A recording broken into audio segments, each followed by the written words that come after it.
Ibrani pasal 8 ayat 7, mengapa perlu yang baru? Demikianlah firman Tuhan. Sebab sekiranya perjanjian yang pertama itu tidak bercacat, tidak akan dicari lagi tempat untuk yang kedua. Pernahkah saudara membeli handphone yang baru padahal handphone yang lama masih bisa dipakai? Kenapa saudara melakukannya? Mungkin karena yang lama sudah lambat, sering error, dan tidak bisa menjalankan aplikasi yang terbaru. Saudara bisa membeli yang baru bukan karena benci pada yang lama, tapi karena kebutuhan saudara sudah berkembang dan yang lama tidak mampu memenuhi kebutuhan itu. Saya kira inilah ilustrasi yang sederhana untuk memahami Ibrani 8 ayat yang ke-7. Sebab jika perjanjian yang pertama itu tidak bercacat, tentu tidak akan dicari tempat bagi yang kedua.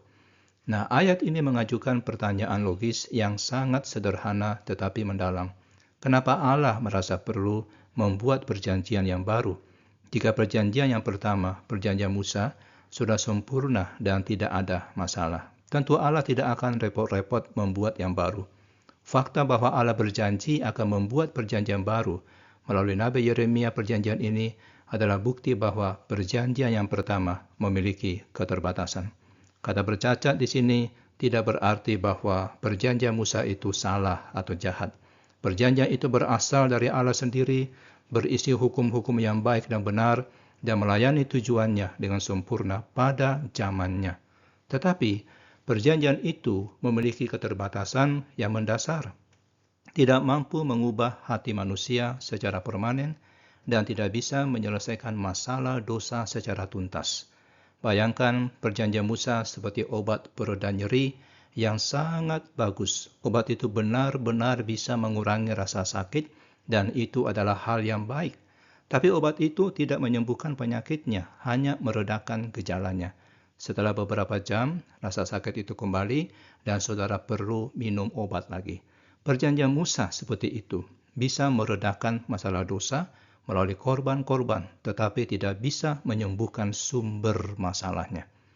Apa sebenarnya cacat atau keterbatasan perjanjian yang pertama? Pertama, perjanjian itu hanya bisa memberikan aturan dari luar, tapi tidak bisa mengubah hati dari dalam. Ia bisa berkata jangan mencuri, tapi nggak bisa membuat orang tidak ingin mencuri. Kedua, korban-korban yang dipersembahkan harus diulang terus-menerus karena tidak sempurna. Darah binatang tidak bisa benar-benar menghapuskan dosa. Ketiga, perjanjian itu hanya berlaku untuk satu bangsa, Israel, dan tidak bisa dijangkau oleh bangsa-bangsa lain dengan mudah.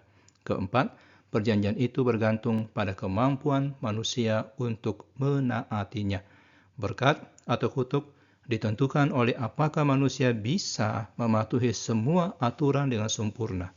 Masalahnya, tidak ada manusia yang mampu melakukan itu. Jadi saudaraku, perjanjian itu cenderung membawa kutuk daripada berkat, karena semua orang pasti melanggar.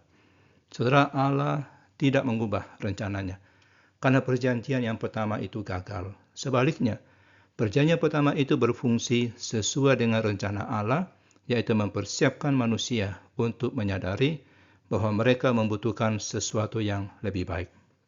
Seperti guru yang memberikan soal matematika yang sangat sulit kepada muridnya, bukan untuk membuat murid itu gagal, tetapi untuk membuat murid itu sadar bahwa dia perlu bantuan guru. Saudara, perjanjian Musa seperti cermin yang menunjukkan kepada manusia betapa berdosanya mereka. Ia juga seperti bayangan yang menunjukkan bentuk sesuatu yang akan datang. Fungsinya penting dan perlu, tapi sifatnya sementara. Ketika yang asli sudah datang, bayangan itu tidak diperlukan lagi. Nah, bagi saudara, kebenaran ini memberikan beberapa pelajaran penting. Pertama, saudara tidak perlu merasa bersalah karena tidak mampu mematuhi hukum Allah dengan sempurna.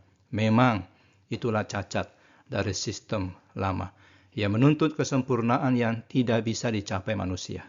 Kedua, saudara bisa bersyukur bahwa Allah tidak membiarkan saudara terjebak dalam sistem yang tidak mungkin berhasil. Ia sudah menyediakan jalan keluar melalui perjanjian yang baru. Ketiga, saudara tidak perlu takut bahwa Allah akan kembali ke sistem lama jika saudara gagal.